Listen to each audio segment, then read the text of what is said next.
see here. Got something in my pocket. What? No, not a key. Light bulb. Not a light bulb. That's a good little guess out there. Something a little different.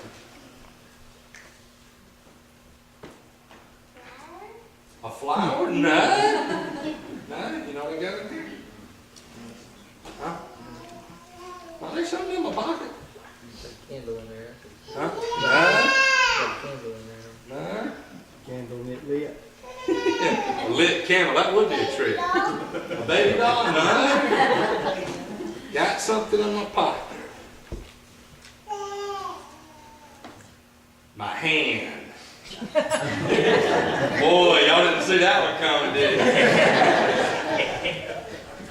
Okay, so what's something that you can do with your hand? You can what? Write? That's good. What do you say?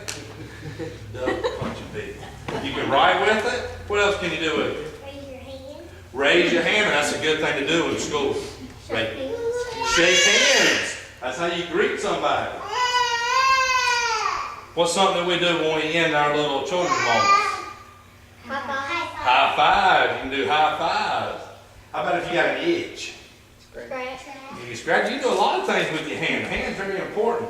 But today I want to teach y'all something. And we did this, I think, about 2 years ago, maybe a little bit longer than that. You may have seen it before, but for y'all that don't, got one more thing I want you to remember you with your hand. And it's called the, how many fingers I got? 4? Five. We count the thumb. 5. Well, there's a thing called the 5-finger prayer. You ever heard of it?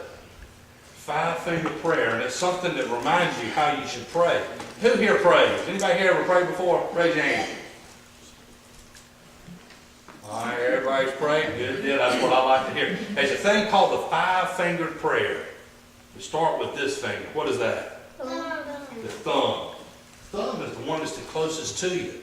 It reminds you that when you pray, you need to pray for those that are closest to you. Your mama and your daddy, even your brothers and your sisters, aunts and uncles and nieces and grandparents and great-grandparents. And you need to always be praying for those that are the closest to you. If you got you a sweetie, a girlfriend or a boyfriend, you probably pray for them too. That would probably fall in there too. Okay? Then you got this one. We call this one the pointy finger. That points you in the right direction. That reminds you to point for people who guide you in the right direction, like teachers at school, Sunday school teachers, a good pastor, a lot of people that you know in life that point you in the right direction. That's what you remember with that finger. Now, you got your middle finger, okay? This one is your tallest finger, okay? So do your hands like that. Do you notice that your middle one's taller than all the other ones? That reminds you to pray for the leaders, no matter if it's the leaders of the country, like the president, vice president, our congressmen and women, and also as you come on down, the governor, the mayor, city officials, all your leaders, you need to make sure that you think about them. Then you got this finger, which is known as the what? Ring finger. The ring finger. You know what? Funny thing about this finger, it's the weakest finger of all the ones you have. Do you know that? This is the weakest one that you have. And that reminds you to pray for those who are sick. People that are hurting, sick, maybe they got the flu or a cold. Maybe they're going through some real serious sickness. Maybe they're battling cancer. Maybe they're in another country that they don't have all the good things that we have. They're hungry and it's poor. A lot of people you need to think about with that one. And then last but not least, which one's this one? Pinky. Pinky finger. Now that's the smallest one. You know what that reminds us to? Pray for ourselves last. There's nothing wrong with praying for yourselves. It just doesn't need to be the main thing that you pray about. You can pray to the Lord about things in your life. He wants you to. But remember, that pinky's the last one on your hand. It's also the smallest. So do all these other ones before you do that one. So remember, the ones closest to you, the ones that point you in the right direction, the one that's the leaders, the tallest one, the one that's for the weakest, and then ourselves last. Does that make sense? That's called the 5-finger prayer.